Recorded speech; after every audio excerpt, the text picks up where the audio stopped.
Подготвена ли е Македонија да ги почне преговорите со Европската Унија и дали институциите имаат капацитет да се справат со строгите критериуми од Брисел? За сево ова на Пресинг ТВ разговараме со професорката Билјана Чавковска. Професорке, што значи скрининг процесот кој Македонија го почнува? Значи вака, скринингот е една анализа од страна на Европската комисија, која што се прави кон државата кандидат, во случајов Република Македонија, да се процени дали државата ги задоволува условите за започнувањето на членство. Значи најчесто скринингот трае отприлика околу една година и се одвива поглавје по поглавје.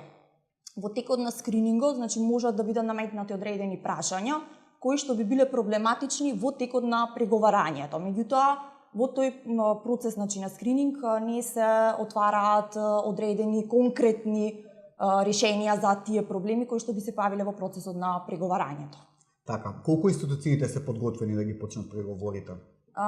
Постои одредена институционална структура, значи пред се Министерството за надворешни работи, Секретаријатот за европски прашања, значи формирани се работните групи, меѓутоа сметам дека во овој период треба да се интензивира формирањето на преговарачките тимови и вклучувањето на и поголем број надворешни експерти кои што би се вклучиле во моментот на преговарањето по поглавјата. Инаку не спомнав, скринингот се случува во однос на сите 35 поглавја на АКИ комунитер, односно европското законодавство, со тоа што последните две поглавја, тоа се институциите и останатите прашања, се отвараат во моментот на отпочнувањето на преговорите, а не во текот на скринингот.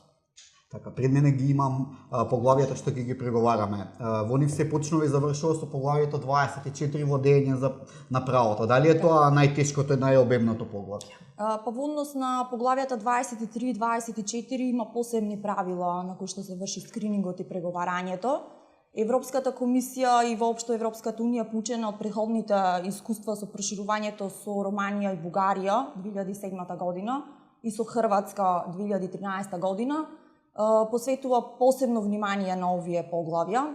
Јас би рекла дека сите поглавја се многу значајни, меѓутоа за државите од Западниот Балкан се наметнаа некои дополнителни критериуми, како што беше вклучувањето на регионалната соработка како услов во спогодбата за стабилизација и асоциација и пред се владење на правото, исто така слобода на изразување, слобода на медиуми со оглед на проблемите кои што ги имавме изминатите години во овој дел.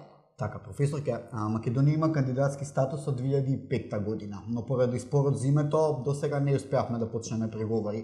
Како замена Европската унија ни нудеше некаков диалог на високо ниво, потоа имавме некакви бенчмаркови. Беше ли тоа некаква подготовка за вистински почеток на преговорите? Одредување на бенчмаркови или одредници не е пракса само за Република Македонија, значи во моментот на скрининг и со Хрватска и со Турција, кога се започнува преговорите, се определуваат такви одредници. Значи таа пракса почнува од тогаш, што значи дека тоа ќе биде случај и со Република Македонија. Во периодот на скрининг и завршувањето на скринингот може да бидат одлучени одредени одредници за поглавја за кои што Европската комисија смета дека Република Македонија мора да направи дополнителни реформи пред да ги започне преговорите за членување во Европската унија. Ваша специјалност е евроинтеграциите. Кажете ми, поподготвена ли е Македонија, да речеме Бугарија и Романија, кога тие ги започнуваа преговорите, бидејќи подоцна кога се приклучија, имаше големи критики од европските челници дека овие две земји не се подготвени. На кое ниво е сега Македонија споредена со овие две земји? Тука сме негде, би рекла. Треба да се работи напорно наредниот период, да се извршат реформи, посебно во оние делови кои што Европската унија ги нагласува и во извештаите кои што секоја година ги продуцира за Република Македонија и за напредокот на Република Македонија кон Европската унија. Меѓутоа, знаете како, преговорите се еден долг процес. Да речеме, ако земиме Хрватска, она започна преговори 2005 година, а преговарачкиот процес го заврши 2011 година, што значи едни долги 6 години преговараше со Европската комисија. Во 2011 година доби статус на земја која што може да пристапи кон ЕУ, а нејзиното конечно членство се случи 2 години покасно. Значи, на Хрватска и беа потребни отприлика 8 години за да... Колку нас ќе ни бидат потребни? Ако сега започне скринингот, се очекува следната година да започнат преговорите. Во најидеално решение, најидеален период би било отприлика 7-8 години исто. Така, би успеали да го фатиме оној неофицијален рок каде што можеби ќе се примаат нови членки, тоа е 2025 година. Па тоа се прогнозите, Така. останува на нас како држава, значи институционално и со експерти да се подготвиме и евентуално да го фатиме тој чекор на тој прак на проширување 2025 година. Меѓутоа, како што реков, во текот на преговорите, како долг и тежок процес може да имаме и забелешки на затварање на преговори, повторно отварање на преговори, значи closing, opening benchmark, closing benchmarks. Значи, тој е процес кој што е динамичен и ќе трае долг временски период.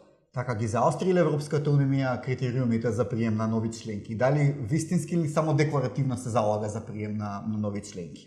Постои голем притисок од пред се од Германија и од Франција околу приемот на нови членки. Така, јас сметам дека конкретно кон Република Македонија има една позитивна волја за евентуалното зачленување во членство во Европската унија, со оглед на тоа дека сме мала држава, околу 2 и нешто милион народ, мала територија. Значи не е случајот како претходните проширувања 2004 година кога влегаа 10 земји членки со огромна територија и многу голем број на народ. Останува на Република Македонија институциите, структурата, организацијски, значи да го искористиме тој момент на зачленување. Кој според вас е најблиску волја до прием од земјите од регионот? Црна Гора, Србија, Албанија, Албанија, Србија, Црна Гора, да, Турција и Македонија, значи се земји кои што во моментов се земји кандидат за членство во Европската унија. Кај нас беше проблематичен значи спорот со Грција, моментот на решавањето на консензус во случај на зачленување во Европската унија и НАТО. Сметам дека тоа беше најголемата кочница и нормално другите реформи кои што мора да ги спроведеме доколку сакаме да се зачлениме во ЕУ. Ако го искористиме овој период, реков дека можеби имаме позитивен временски период.